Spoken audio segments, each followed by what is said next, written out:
Assalamualaikum warahmatullahi wabarakatuh. Waalaikumsalam warahmatullahi wabarakatuh. Selamat sore Medan. Kembali lagi dengan aku Mali. Aku Tazli. Di acara Selamat Sore Medan yang paling berbahagia ini ya, karena sore-sore biasanya orang udah pulang kantor capek, butuh refreshing. Inilah refreshingnya. Mendengarkan awak cakap-cakap perihal berita fenomena yang lagi terjadi di Sumatera Utara, Tribuners. Oke. Seperti biasanya nih, Selamat Sore Medan di pukul 17 waktu Indonesia Barat bakal mengulas berita-berita ter-up-to-date dari para reporter yang sudah standby tentunya yang ada di lapangan sana untuk memberikan update terbaru dari peristiwa yang terjadi. Jadi mungkin untuk hari ini baru kayak setengahnya beritanya, maksudnya belum dari kepolisian mungkin, belum ada konfirmasinya gitu-gitu. Jadi update-nya apa gitulah. Iya kan. Tapi sebelumnya kita mau sapa dulu netizen di TikTok. Ya, halo. Netizen, kita nggak sebut para netizen di TikTok apa namanya? Tribuners, gitu ya. Iya. Pokoknya halo Tribuners. Buat kalian nonton di TikTok nih, jangan lupa untuk tap lah ya. Dan sawer-sawer. Iya, kok semangat kali Mol. Padahal kena jadwalnya seminggu 2 kali, kok semangat kali. Semangat dong, aku udah semangat banget nih. Baiklah. Kita langsung berubah nih ya Bang. Karena ini peristiwa yang kita bawa ini adalah peristiwa duka.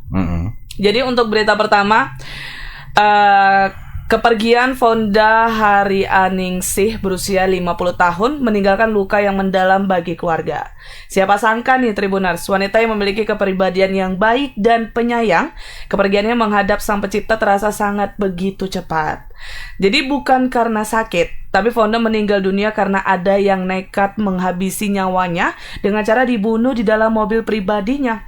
Dan itu terjadi pada hari Rabu tanggal 7 Juni 2023. Dan jasadnya ditemukan di dalam mobilnya sendiri yang terparkir di Jalan Kelambir 5, Kelurahan Tanjung Gusta, Kecamatan Medan Helvetia, Kota Medan. Dan pembunuhnya sampai sekarang belum ditemukan ya. Berarti ini kejadiannya semalam. Ditemukan, sepertinya habis maghrib gitu, orang heboh, masyarakat sekitar heboh. Pastilah, di dalam mobil soalnya tiba-tiba ada aliran darah di situ. Dan anehnya ditemukan, dia kan jualan es di daerah Binjai ya. Es maksudnya es biasa minuman. Es minuman. Kemudian ada sebelah sendalnya yang tertinggal di lapak jualannya. Tapi sebelah lagi di dalam mobil. Iya. Jadi kan dia kayak jualannya ada di mana tadi Bang? Daerah Binjai, Kebun Lada kalau nggak salah ya. Binjai, tapi ini dijumpanya di Kelambir 5. Iya, Kelambir 5. Jauh kali ya. Dan kesaksian dari petugas kebersihan bahwasannya ada yang memantau dia dari pagi jam 8. Laki-laki berkulit putih, pakai topi, pakai masker. Dan sempat memesan es di situ. Makanya digambar lah ya. Gelas bekas esnya itu ada yang nampak dibuang ke tempat sampah dan saat ini udah diamankan oleh pihak sebagai barang bukti ya. Iya. Itu sebenarnya gampang jadinya kan Bang, air liurnya kan bisa diperiksa kan. Iya, dan juga polisi udah menyita CCTV di lokasi kejadian katanya. Jadi tapi belum ada dibeberkan ya hasil CCTV-nya seperti apa ya, tampilan CCTV-nya. Jadi Tribuners, ini ada videonya. Sebelum kita ke reporter, mungkin kita bisa saksikan dulu video berikut ini.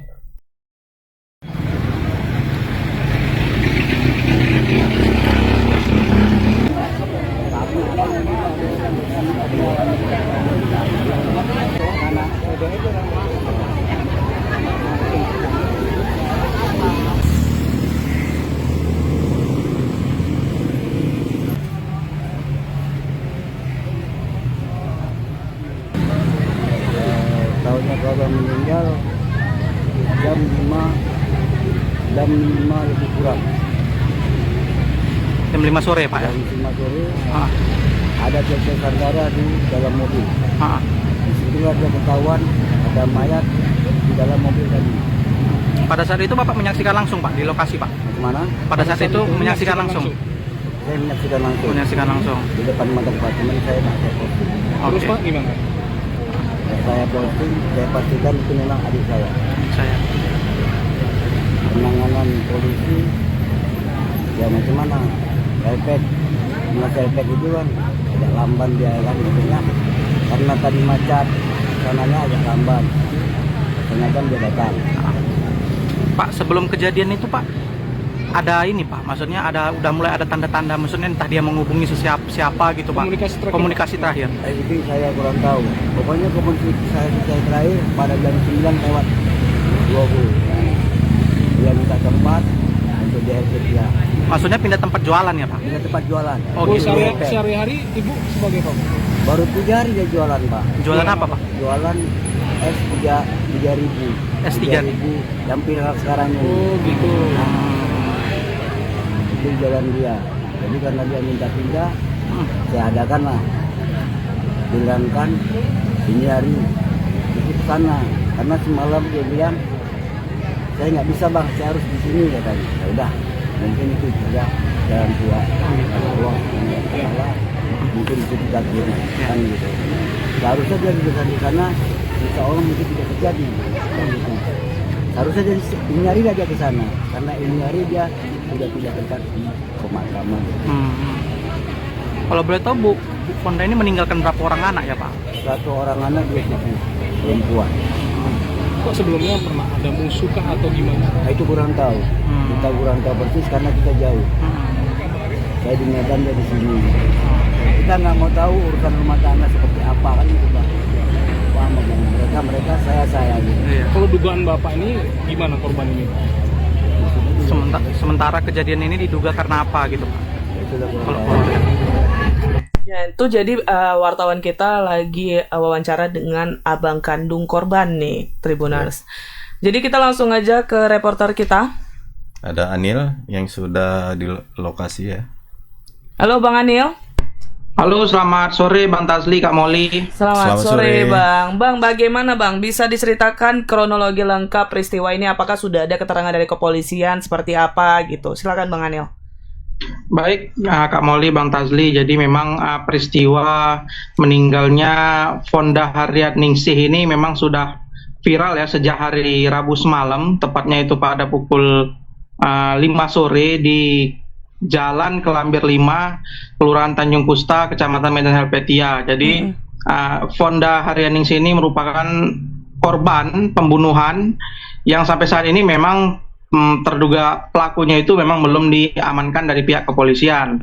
Memang meninggalnya Fonda Haryaningsih ini meninggalkan luka yang mendalam bagi keluarga besar, termasuk abangnya yang tadi sempat kita wawancarai bernama Haryono, di mana memang Fonda sendiri meninggalkan 1 orang anak dan 2 orang cucu yang saat ini memang bertempat tinggal di Kota Medan seperti itu.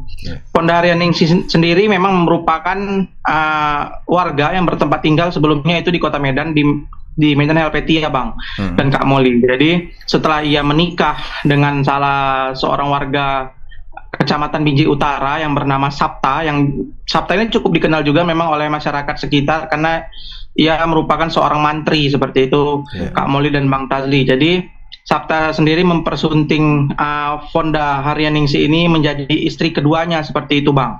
Istri muda seperti itu kita bilang. Jadi dia sebelumnya sudah menikah dengan istri tuanya. Jadi saat kita wawancarain tadi, memang tampak beberapa raut dari wajah termasuk Sapta sendiri itu sudah tidak menyangka atas kepergian istrinya ini. Jadi memang sebelumnya Fonda Haryaningsih sendiri merupakan seorang ibu rumah tangga Bang. Dan belakangan memang menurut pengakuan Haryono abangnya, baru 3 hari belakangan ini Fonda itu berjualan es teh jumbo namanya Bang. Jadi itu berjualan tepat di depan Taman PGRI Kota Binjai seperti itu Bang. Namun pada hari Rabu semalam ia sempat berkomunikasi dengan abangnya ini yang bernama Haryono. Jadi dia sempat berkomunikasi. Dia kan berjualan es ini menggunakan mobil. Jadi kalau bisa dibilang berkeliling gitu Bang. Jadi dia sempat berkomunikasi dengan abangnya Haryono ini hendak mau berjualan di Helvetia. Jadi dia berkomunikasinya itu sekitar pukul 9 atau setengah 10 pagi lah Bang. Namun entah mengapa terakhirnya menurut pengakuan Haryono sendiri itu Fonda tidak menjadi untuk berjualan di Helvetia dan tetap berjualan di depan PGRI, Taman PGRI Kota Binjai. Dan setelah itu Haryono pun mengaku ia mendapat kabar meninggalnya adik kandungnya ini yang tewas dibunuh ini pada pukul 5 sore. Ia pun sempat mendatangi lokasi kejadian dan sempat melihat memang ada bercak darah atau korban sudah bersimbah darah. Bahkan ada tampak tetesan darah dari lokasi mobil milik pribadi. Keluar dari mobil ya, maksudnya darahnya? Iya. Iya benar Kak, seperti itu. Dan dia memastikan memang itu benar, ternyata adik kandungnya. Seperti itu. Jadi saat kita tadi setelah mewawancarai abang kandungnya yang bernama Haryono ini, saya pun langsung menuju lokasi tempat jualannya Fonda, itu di depan Taman PGRI Kota Binjai, seperti itu Bang Tali dan Kak Moli. Namun tadi kita sempat melakukan wawancara dengan bisa dibilang itu saksi yang sempat melihat sebelum Fonda pergi dari depan Taman PGRI. Jadi pada saat itu Fonda Haryaningsih sedang berjualan es teh jumbonya tepat di depan Taman PGRI, dan memang pengakuan dari petugas kebersihan yang bernama Tengku Dewi, itu petugas kebersihan Dinas Lingkungan Hidup Kota Binjai bernama Tengku Dewi, ia memang sudah melihat Fonda itu berjualan pada pukul 1 masih berada di lokasi Bang. Oke. Dan Kak Tazli, Bang Tazli. Jadi setelah itu ia sempat melihat memang, tapi ia awalnya tidak mencurigai karena memang ada seorang laki-laki sejak pukul 8 pagi itu sudah berada di Taman PGRI Bang.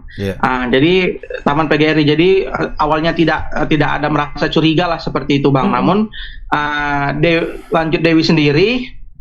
Ia mengetahui bahwasanya ada kejadian Fonda ini ketika istri suaminya itu Sabta datang Bang ke Taman PGRI. Kedatangan Sabta ini sebenarnya mencari istrinya gitu, karena belum pulang Bang pada saat itu.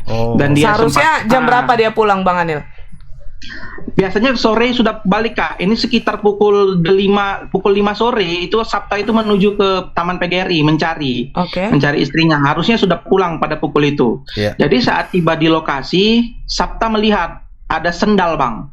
Sendal istrinya dan kursi. Jadi gini Bang, menurut pengakuan Dewi sendiri, ia berjualan es teh jumbo ini itu berada di dalam mobil aja Bang, nggak ada keluar mobil. Jadi kalau ada orang yang mau beli, dia kasihkan aja gitu Bang dari dalam, dia keluarkan dan diletakkannya lah kursi di depan, kan pintu belakangnya dibuka tuh Bang, mobil Xenia. Jadi terakhirnya setelah itu menurut Dewi sendiri, ia sempat merasa curiga karena pria yang awalnya tadi duduk di taman itu sempat dilihatnya keluar dari mobil. Terus? Ya, sempat masuk dan keluar. Namun kemudian tak lama mobil itu pergi Bang. Dan kemudian datanglah suaminya Sabta ini, dan barulah mendapat kabar Bang, terjadinya pembunuhan ini. Dan kemudian polisi pun mendatangi lokasi tempat jualannya Fonda. Namun pas tepat di lokasi jualannya ini, itu seberangnya ada kantor PLN Bang. PLN UP3 Kota Binjai Bang. Jadi dari CCTV PLN tersebutlah yang saat ini memang sudah disita oleh pihak kepolisian. Memang tampak Bang bahwasanya pria yang disebut oleh Dewi dengan ciri-cirinya tadi itu menggunakan pakai ini ya Bang ya, orangnya tinggi, kulitnya putih, pakai baju sweater warna silver keabu-abuan, baru pakai celana jeans, pakai topi warna putih, pakai masker hitam.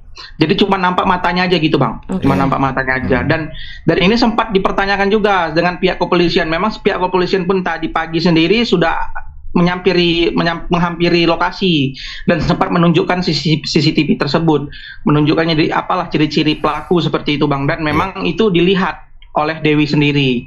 Jadi muncullah dugaan bahwasanya pria itulah yang diduga saat ini menjadi pelaku Bang, pelaku pembunuhan seperti itu Bang. Dan itu semua aksi dari mulai keluar dari mobil, bahkan dia masuk ke mobil lagi dan pergi, itu terekam semua di CCTV Bang. Memang sampai saat ini CCTV tersebut belum dibeberkan Bang oleh pihak kepolisian, yaitu dari Polrestabes Medan sendiri Bang. Oke, tapi itu di dalam CCTV ada nggak yang Abang tahu soal laki-laki itu juga ikut pergi dalam mobil itu atau nggak ikut? Cuman Fonda sendiri yang pergi? dalam mobil itu terlihat bahwasanya laki itu masuk lagi, Kak. Pengakuannya pun seperti itu karena yang sudah melihat langsung CCTV itu Tengku Dewi, petugas kebersihan. Dia melihat, ditunjukkan CCTV-nya sama pihak kepolisian. Memang di dalam CCTV itu tampak aktivitas pria itu tampak terlihat jelas, Kak, memasuki mobil dan pergi dengan Honda seperti itu, Kak. Anil, dapat nggak informasi bahwasannya korban ini sebelumnya terlibat perselisihan dengan orang lain? Ya baik Bang, memang saat kita wawancarai tadi abangnya Haryono itu memang sejauh ini tidak ada, baik-baik saja Bang. Bahkan tidak ada yang menyangka bahwasanya apakah dia pernah ada keributan dengan orang lain atau tidak gitu, karena selama ini baik-baik saja. Seperti itu Bang. Kalau keterangan dari pihak kepolisian bagaimana, Anil? Sejauh ini seperti teman kita juga yang mengabarkan tadi langsung dari Polrestabes Medan ya Bang, bahwasanya pihak kepolisian memang sudah mengantongi, katanya ciri-cirinya sudah dikantongi, dan info yang kita terima memang masih dugaan sih Bang, sampai sekarang katanya sudah ada yang diamankan, namun tidak tahu apakah benar atau tidak Bang. Seperti itu Bang Tazi dan Kak Molly, bahkan katanya lebih dari 2 orang, itu dugaan Bang sementara. Sementara di CCTV hanya satu ya? Satu, benar-benar Bang. Oke. Kalau dugaan sementara apa nih Bang penyebab dibunuhnya si Fonda ini? Udah ada tercium juga nggak sih Bang? Kayaknya ya kita nggak bisa ini juga ya Kak, karena harus memang ke pihak kepolisian. Namun kabar-kabar burung yang gitu kita dengar ini memang ada keterlibatan katanya kekasihnya dulu sih sebelum menikah, seperti itu Bang Tazli dan Kak Molly. Tapi ini masih prasangka ya, belum fix ya, karena ini kabar burung ya. Kita tunggu untuk konfirmasi dari kepolisian untuk lebih pastinya ya penyebab termasuk dugaan yang telah diamankan tadi ya, ada 2 orang. Iya benar. Jadi memang ada beberapa barang bukti seperti yang tadi udah sempat Bang Tazli sampaikan juga. Ada kursi yang diamankan, baru bahkan seperti pengakuan Tengku Dewi bahwasanya pria yang diduga misterius itu sempat membeli minuman es teh jumbonya dan plastiknya kemasannya itu sudah diamankan juga. Seperti itu Bang. Oke. Baik Bang, kita tunggu untuk perkembangannya terus ya Bang, untuk update dari kepolisian, bahkan mungkin dari keluarga yang mungkin bisa diwawancarain terkait Fonda juga ya. Seperti ini Fondanya sudah dikebumikan berarti ya Bang? Atau dilakukan otopsi Bang Anil? Sudah dikebumikan tadi. Otopsinya sudah semalam Kak dilakukan, itu hingga pukul tadi Kamis dini hari baru selesai. Dan tadi lebih kurang sekitar pukul 12 itu jenazah Fonda Haryaningsih sudah dikebumikan di pemakaman pekuburan Islam Kebun Lada, Kecamatan Binjai Utara, Kota Binjai Kak. Oke, baik. Terima kasih Bang Anil untuk laporannya Bang. Kita tunggu untuk update-annya. Selamat sore Anil. Baik, selamat sore Bang Tazli dan Kak Molly. Baik Tribuners, itu ya, kita turut berduka cita atas meninggalnya Fonda yang ditemukan secara tidak sadis ya, bisa dibilang ya, di dalam mobil pribadi sendiri. Ikuti terus informasi update-nya di website kita ya, Tribun Medan, www.tribunmedan.com. Baik Tribuners, ini kita masuk ke berita kedua. Berita kedua juga merupakan berita duka yang terjadi di mahasiswi USU, yaitu Mahira Dinabila. Mungkin kalau Tribuners ada yang ngikutin update-update kita yang di akun Tribun Medan Explore tuh, di situ ada keterangan kronologi lengkap dari awal. Kita ulas terus ya perkembangannya. Perkembangan seperti besok katanya karena hasil otopsinya tak kunjung keluar Bang, jadi besok para Pema USU bakal melakukan aksi untuk solidaritas menghidupkan lilin di Mapolda Sumut untuk menuntut supaya pihak kepolisian mengungkap misteri kematian Mahira Dinabila. Jadi buat Tribuners, jadi untuk Tribuners juga kalau misalnya mau besok ikut dalam aksi itu bisa datang menggunakan baju alma mater di pintu 1 USU atau bisa menggunakan baju hitam juga, terus bawa lilin. Baiklah, ini jadi untuk updatean terbarunya dari Mahira Dinabila nih. Jadi keluarga mahasiswa USU mendatangi Polrestabes Medan untuk melaporkan ayah angkatnya bernama Mawardi, Tribuners. Jadi menurut Oki Andriansyah, pengacara keluarga, pihaknya mendapatkan bukti surat ahli waris yang diduga dipalsukan oleh ayah angkatnya. Jadi surat tersebut diduga dibuat oleh ayah angkatnya untuk menguasai rumah yang diwariskan kepada Mahira oleh ibu angkatnya. Jadi ibu angkatnya ini sudah meninggal beberapa tahun sebelumnya, dan tanah atau rumah yang berada di komplek Rivera yang ditempati oleh Mahira itu diserahkan kepada Mahira sebelumnya. Tapi pihak keluarga kandung dan juga pengacara orang tua kandungnya menemukan bahwasannya ada indikasi pemalsuan surat ahli waris, seperti mengalihkan kepada dugaan ke Bapak Mawardi ya sebagai orang tua angkatnya. Ya, tapi kalau misalnya Mahira ternyata dibunuh karena ahli waris ini, Bang, terlalu kejam sih itu, Bang. Iya. Apalagi itu adalah statusnya ayah angkatnya.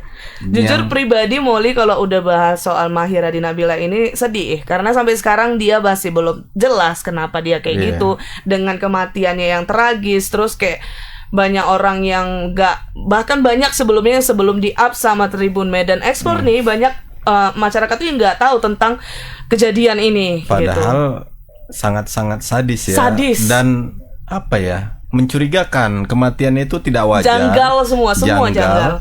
Mahira ini ditemukan dalam keadaan yang tidak bernyawa, dengan badan yang utuh, tapi kepala sudah tinggal tengkorak. Dan itu sebenarnya Tribuners ada gambarnya, cuman kita nggak pantas untuk menampilkannya. Ya. Jadi Tribuners ini untuk updatean berita ini ada videonya. Kita saksikan dulu video berikut ini. Mana Bang Pariana? Biar agak mantap dia pas model. Bang.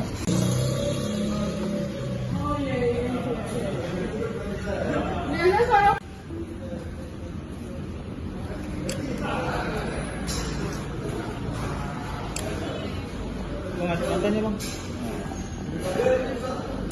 Oh, ini bukan siapanya itu ya? Bukan seolah-olah Mahira. Tapi masih bawah umur. Nah. Tunjukkan aja Bang semua Bang. Bukti-bukti yang kita serahkan Bang. Oh iya. Jadi dugaannya pas kan gitu kan? Ada lagi Bang? Oke. Bukti-buktinya ada lagi? Ada. Pemalsuannya. Enggak, ini aja SKW-nya. Ini dia. Ini yang jelas. Yang bukan Mahira di Nabila, ini dia. Ini fotonya palsu nih. Ini sidik jarinya, palsu nih. Seolah-olah Mahira di Nabila. Kedatangan kami ingin melaporkan dugaan pemalsuan yang berkaitan dengan kematian Mahira di Nabila. Nah, di sini kita ada bukti otentik yang bukan katanya. Kita memiliki ini dan foto ini jelas ya, ini bukan Mahira di Nabila ini. Dia ada stempel jari ya, sama tanda tangan. Pejabat yang bersangkutan pun yang mengeluarkan surat ini ada di sini sama kita. Jadi bukan katanya, inilah bukti kita untuk mengungkap kematian dari Mahira di Nabila. Jadi harap-harap cemaslah orang yang coba-coba manipulasi data dari kematian Mahira di Nabila. Jadi inilah motif kenapa saya bilang harta. Dari judulnya aja jelas ya, ahli waris. Dipergunakan bisa untuk biaya balik nama, BPJS atas nama Yuli Anggreni bisa juga, kan gitu. Segala jenis hak-hak dari Mahira di Nabila dirampas, dirugikan. Oke, ini pemalsuan surat waris ya Bang ya? Ya. Nah, untuk sejauh ini yang kita ketahui, ini siapa yang kita laporkan, dan yang kedua, ini sejak kapan dilakukan proses untuk mengelabui ini? Ya, jadi kalau ini 2021 ya, sejak ini yang kita laporkan bapak angkatnya. Jelas ya, ada namanya, ada ibu tirinya ya, bersaksi sama seolah-olah Mahira di Nabila. Ini ya, anak tirinya ya, jelas ya. Berarti surat itu dibuat semasa si Mahira masih hidup ya Bang? Ya, betul. Sudah diperkirakan dia udah diintimidasi, yang bukan haknya dirampas kemerdekaan si Mahira ini. Jadi ya kepolisian gampang aja menyimpulkan ini. Kalau saya bilang ini sudah jelas ini, bukan kita katanya ini, tanda tangan kelurahan, jelas. Ini surat warisan ini dari mana Bang? Maksudnya, dan itu terkait apa aja? Bangunan rumah atau selainnya ada lagi? Ya jelas ke bangunan rumah dong, harta. Nah ini nih sertifikat dari almarhumah ini. Dari ibu angkatnya ya? Iya. Ini jelas ya. Julian Drain ini namanya. Berarti rumah yang ditempatinya itu harusnya diberikan ke Mahira. Iya. Nggak nyangka kan ini kenapa bisa sampai setega itu ya? Tapi ini masih dugaan, karena polisi belum mengungkap hasil autopsi. Iya, itu harusnya nih Tribuners, hasil otopsinya itu keluar pada tanggal 2 Juni. Iya. Dan ini sudah hampir seminggu hasil otopsinya juga tidak keluar. Tapi kita percayakan pada pihak kepolisian karena kemarin itu katanya ada data-data yang harus dilengkapi dulu. Ya mungkin bisa buat konferensi pers, Ya, Bang. saat ini kita sama-sama menunggu hasil autopsinya supaya kematian Mahira ini bisa dapat secepatnya terungkap. Oke. Saat ini kita sudah terhubung dengan Alfiansyah. Halo Bang Alfiansyah. Ya, halo Molly dan juga Bang Tajli. Selamat sore. Selamat sore Bang. Bang, seperti apa tadi konferensi pers yang dilakukan pengacara dan juga Ayah kandung dari korban nih Bang? Silakan Bang Alfiansyah. Ya, baik Molly, Bang Tajli dan juga Tribuners. Ya, memang orang tua didampingi pengacaranya itu mendatangi Polrestabes Medan untuk melaporkan Mawardi yang merupakan orang tua angkat dari Mahira yang ditemukan meninggal dunia tidak wajar di rumah orang tuanya di Komplek Prevera, Kecamatan Medan Amplas. Nah, kedatangan orang tuanya ini bersama dengan pengacaranya ini untuk melaporkan dugaan pemalsuan surat yang dilakukan oleh ayah angkatnya ini. Di mana surat tersebut itu merupakan surat ahli waris yang dituliskan untuk kepentingan warisan begitu, termasuk itu rumah dan juga BPJS dari ibu angkat dari Mahira ini yang sudah meninggal dunia. Nah, menurut keterangan dari pengacaranya ini, surat tersebut sudah dibuat itu di tahun 2021 dan dugaannya itu memang rentetannya itu memang dengan kasus pembunuhan dugaan pembunuhan terhadap Mahira ini, di mana si bapak angkatnya ini diduga melakukan pemalsuan surat dulu dan akhirnya itu baru menghabisi nyawa dari si Mahira begitu. Hal tersebut pun membuat pengacaranya ini itu merasa janggal dan memilih untuk melaporkan ayah angkatnya ini ke polisi. Begitu Molly dan Bang tadi. Alfiansyah, dokumen apa yang ditunjukkan oleh pengacara ayah kandung korban ini? Ya, itu dokumennya berupa dokumen surat ahli waris ya yang diduga dipalsukan dan juga ada beberapa foto yang diduga itu merupakan anak dari istri baru ayahnya itu. Nah, di mana surat itu di stempel ataupun di sidik jari begitu atau sama anak tiri dari si Mawardi ini. Nah, seolah-olah tanda tangan tersebut ataupun stempel tangan itu si Mahira yang melakukan begitu. Nah, itu pun katanya kemarin itu dari pihak desa juga sudah datang untuk memberikan kesaksian bahwasanya surat itu memang bukan ditandatangani oleh Mahira langsung, begitu Bang. Oke. Bang, terkait dengan ayah angkatnya itu apa, Abang sudah bisa menghubungi untuk diwawancarai nggak sih Bang? Ya, sejauh ini memang kita masih berupaya menghubungi karena tidak ada kontak sama sekali dengan si Mawardi ini. Karena keluarga juga tidak ada menyimpan nomor kontaknya sehingga kita masih kesulitan untuk mengkonfirmasi secara langsung terkait kasus ini kepada Mawardi. Kalau dari pihak kepolisian bagaimana updatean penanganan kasus ini, Alfiansyah? Terkait soal otopsinya juga nih Bang, kenapa belum selesai, belum keluar? Ya, updatean terakhir dari pihak kepolisian Kapolsek Patumba itu mengatakan bahwasanya pihaknya juga masih menunggu hasil otopsi dari jenazah ini yang dilakukan oleh pihak laboratorium forensik Polda Sumatera Utara. Nah, hasilnya itu belum rampung 100%, makanya kesulitan kepolisian itu belum bisa menyatukan data yang ditemukan di lokasi dengan hasil otopsi, karena hasil otopsi ini belum juga keluar dari pihak medis.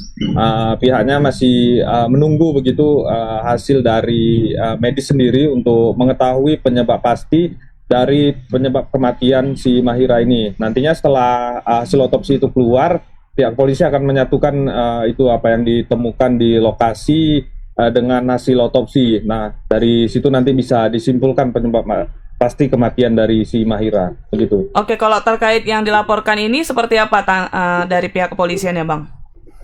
Ya, tanggapan dari pihak kepolisian sendiri sudah menerima laporan dari si pelapor ini. Nantinya akan melakukan penyelidikan lebih lanjut terkait dugaan pemalsuan surat yang dilaporkan ini, gitu Muli. Alfiansyah, ini kan pelaporannya ini ke Polda Sumut, sementara untuk penanganan kasusnya di Polsek Patumbak. Ini bagaimana ini untuk mensinkronkannya?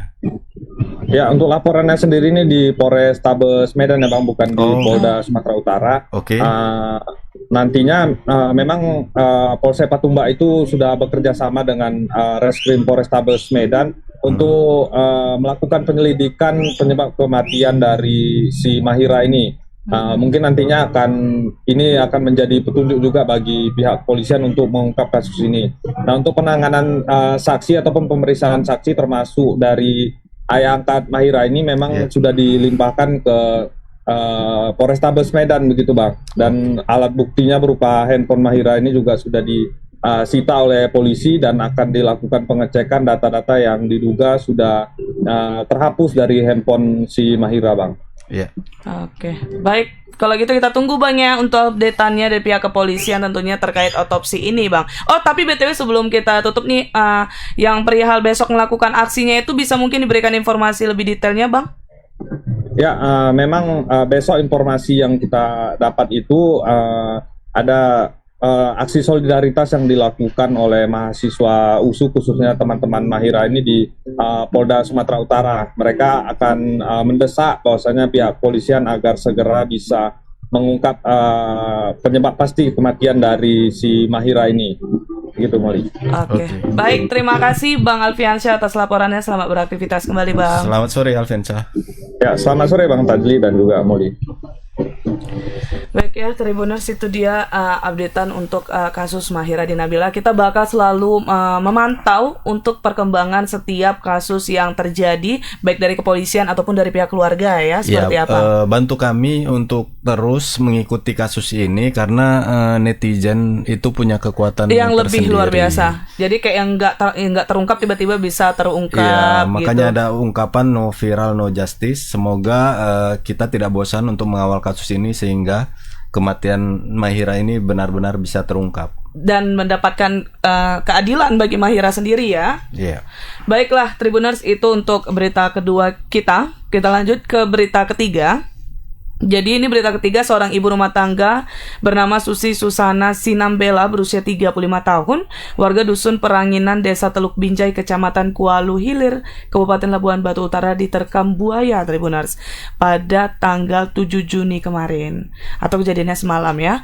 Terus hingga saat ini hari Kamis tanggal 8 Juni korban tak kunjung ditemukan. Di Kapolsek Kuala Hilir, AKP Ilham Marahap mengatakan peristiwa terjadi pada Rabu pagi sekitar pukul 9.30 saat korban sedang mencuci pakaian di Sungai Aek Kanopan. Terus tiba-tiba suaminya nih dengar suara teriakan dari istrinya. Terus naas saat sang suami berupaya menarik istrinya dari gigitan buaya, ia kalah tenaga hingga akhirnya sang istri diseret buaya ke sungai. Jadi rumah korban ini dengan sungai itu hanya berjarak 30 meter sehingga kadang aktivitas untuk mencuci pakaian mereka ke sungai. Sementara pas saat itu pagi-pagi mungkin dalam keadaan gelap nggak nampak, tiba-tiba sang istri ditarik oleh buaya. Dan itu disaksikan oleh suaminya langsung. Dan buayanya dapat sama masyarakat. Memang itu buayanya Bang? Diduga itu buayanya karena besar kan. Setelah dibelah perutnya ternyata tidak ada korban. Nah biasanya tuh kan buaya menarik mangsanya itu disimpan dulu, kemudian sudah membusuk baru telannya seperti itu. Tapi ini karena belum ada, jadi kemungkinan berarti jasad korban belum ada ditemukan ya Belum bang? ada sampai Jadi saat belum ada kepastian juga apakah korban sudah meninggal ataukah mungkin korban berhasil menyelamatkan diri nih. Jadi Tribuners, ini ada videonya, kita saksikan dulu video berikut ini.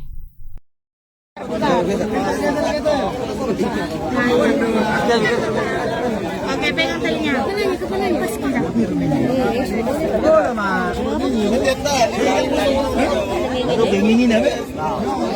Ada bahasa berarti. Ada di situ. Dalam nama Yesus.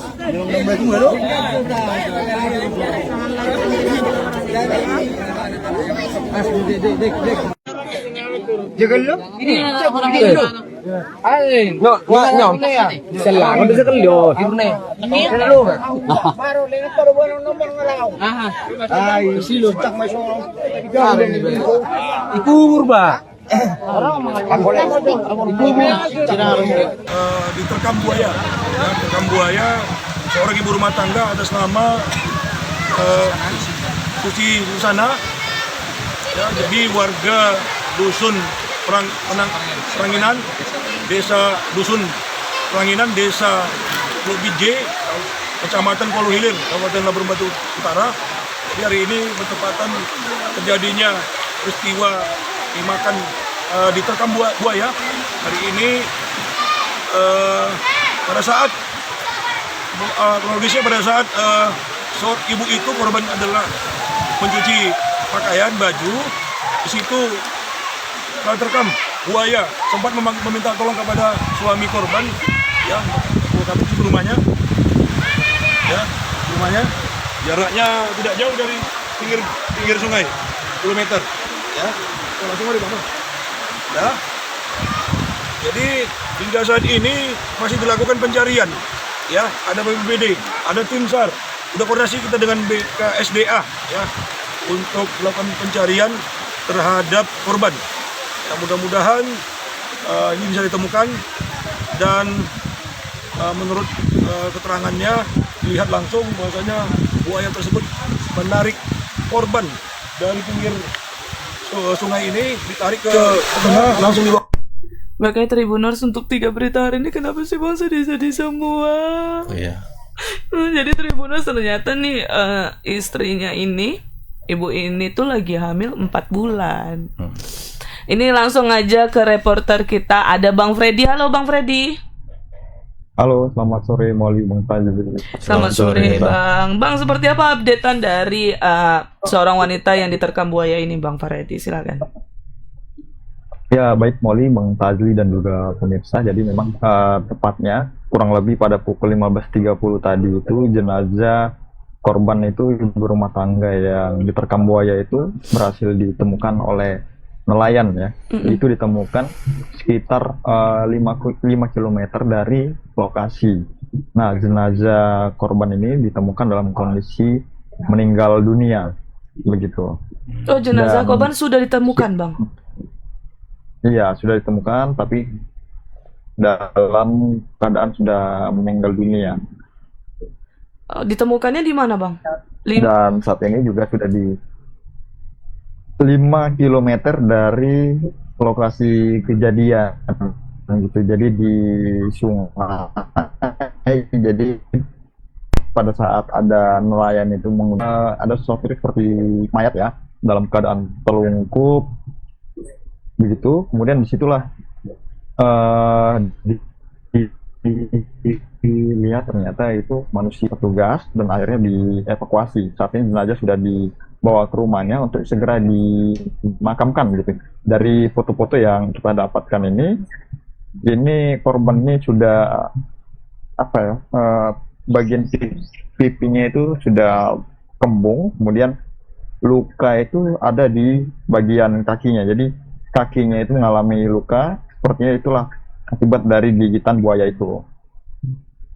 Oke, Bang, boleh nggak sih kasih lihat dikit gitu? Nggak boleh ya? Baik, Bang. Jadi seperti apa, Bang, kalau dari suami korban sendiri, Bang Freddy? Kalau dari suami korban itu mengatakan bahwa istrinya itu sedang mengandung 4 bulan, gitu. Dan mengandung anaknya yang baru usia kandungannya baru 4 bulan. Dan kejadiannya itu kemarin itu sekitar pukul 9.30 pagi, di mana memang jarak rumahnya dengan sungai itu sekitar 15 meter atau 30 meter. Itu tadi dapat kita lihat juga kan sangat dekat. Nah, kemudian memang kesehariannya itu biasanya memang warga-warga sekitar itu mencuci atau beraktivitas di pinggir sungai. Namun demikian, tugas itu sudah berulang kali mengingatkan juga bahwa di daerah buaya lah gitu. Akan tetapi memang mungkin khasnya kemarin itu saat sedang mencuci pakaian, tiba-tiba Minya itu sempat mendengar istrinya itu berteriak minta tolong, dan bahkan suaminya itu sempat tarik-tarikan ya. Dia berusaha menyelamatkan istrinya, dan buaya itu berusaha mempertahankan mangsanya begitu. Namun suaminya ini kalah tenaga sehingga istrinya itu ditarik, kemudian dibawa tenggelam ya, dibawa ke dasar sungai, lalu muncul kemudian sampai ke menjauh dari lokasi, dan baru ditemukan tadi pukul 15.30 WIB kurang lebih dalam kondisi sudah meninggal dunia. Tapi memang dari foto-foto yang kita lihat ini memang bajunya juga terlihat aman ya. Itu maksudnya tidak ada bagian tubuh yang hilang. Jadi masih utuh semua, dan nampaknya belum sempat ditelan ya, gitu. Seperti yang sudah saya jelaskan juga di dalam berita, memang buaya ini memiliki kebiasaan yang unik ya, dimana dia kadang itu ketika memangsa itu tidak langsung dimakan, tapi disimpannya terlebih dahulu, mungkin bisa di dasar sungai itu, yang sungai berakar lah, mungkin dalam air yang berakar itu, sehingga tidak timbul jasadnya. Nah, atau disimpan di hutan-hutan nipah, karena memang lokasinya jika kita lihat itu memang ada pinggiran-pinggiran tuh dipenuhi hutan-hutan nipah gitu. Nah, biasanya itu disimpan di situ. Nah, kemudian setelah mulai proses pembusukan itulah baru dimakan gitu, agar lebih mudah dicerna. Nah, kemungkinan juga seperti itu dalam kasus yang kali ini. Karena tadi malam itu petugas warga itu sudah berhasil menangkap seekor buaya. Itu cukup besar ya, ukurannya sekitar 6 meter panjangnya itu. Namun pada saat dibedah itu seluruh tubuhnya tidak ada ditemukan organ maupun pakaian dari korban itu. Nah, tadilah baru ditemukan, artinya memang belum sempat dimakan. Freddy, ini kan warga termasuk berani nih untuk beraktivitas di sungai. Apakah sebelumnya belum pernah kejadian seperti ini? Nah, sepertinya sebelumnya itu sudah pernah juga Bang, tapi di kecamatan yang lain, tapi kayaknya memang masih aliran sungai yang sama begitu. Tapi yang kurang lebih ada sebulan yang lalu, yang terakhir itu tidak sampai meninggal, itu ibu dan anak itu digigit buaya lagi mencuci. Kalau memang beda ya, yang satu yang sebelumnya itu sedang mencuci piring ya, sama anaknya. Jadi sempat juga ditarik, tapi berhasil menyelamatkan diri gitu. Jadi ada sampan, kemudian mempertahankan diri lah di sampan itu. Tapi memang kali ini nampaknya memang tidak bisa lagi. Bahkan ketika ditarik oleh suaminya juga kalah suaminya. Oke, jadi korban yang ditemukan ini langsung dikebumikan apa diotopsi dulu Bang Freddy? Langsung dikebumikan, karena kan ini bukan tindak kejahatan kriminalitas yang dilakukan oleh manusia. Baik. Kalau dari pemerintah ini apa upaya selanjutnya? Mana tahu ada untuk mengantisipasi ya atau apa ya kejadian yang serupa nih Bang Freddy. Iya, jadi pemerintah itu nanti berencana dan menambah ya pelang-pelang daerah-daerah mana saja yang rawan buaya, karena memang kalau menurut dari tugas itu memang selama ini sudah ada titik-titik yang memang itu yang harus diwaspadai gitu, banyak buaya. Tapi ya itu tadi kita lihat rumahnya saja itu sangat dekat dengan tepi sungai gitu, makanya tidak menutup kemungkinan mereka tetap akan beraktivitas di sungai gitu. Baik, terima kasih Bang Freddy atas informasinya Bang. Selamat beraktivitas kembali. Selamat sore Freddy. Ya, terima kasih Bang Fadli, Molly. Selamat sore. Baik, Tribuners, itu ya 3 berita hari ini yang sadis sekali nih beritanya yang kita bawakan hari ini, sampai-sampai aku kayak cuma di awal aja aku bisa ketawa-ketawa tadi Bang. Terakhir-terakhir nggak bisa lagi ya. Dan patut diwaspadai juga, kalau tidak salah buaya ini termasuk hewan yang pendendam ya. Jadi dengan adanya ditangkap tadi 1 ekor buaya, bisa jadi untuk golongan yang lain juga bakal ini keluar dari buaya itu hewannya sendiri apa? Sering berkelompok-kelompok dia. Kelompok ya? Iya. Lupa kita bahasanya apa itu. Jadi kan? kepada masyarakat Selalu berhati-hati, apalagi untuk yang tinggal di daerah Sungai Ayak itu tadi ya. Baiklah Tribuners, tadi kita pertama ada bawain berita tentang Fondi yang meninggal dunia ditemukan di dalam mobil. Honda, astagfirullah. Yang ditemukan meninggal dunia di dalam mobil pribadi miliknya. Dan saat ini pihak kepolisian masih melakukan penyelidikan lebih dalam dan sedang dalam pengejaran untuk pelaku.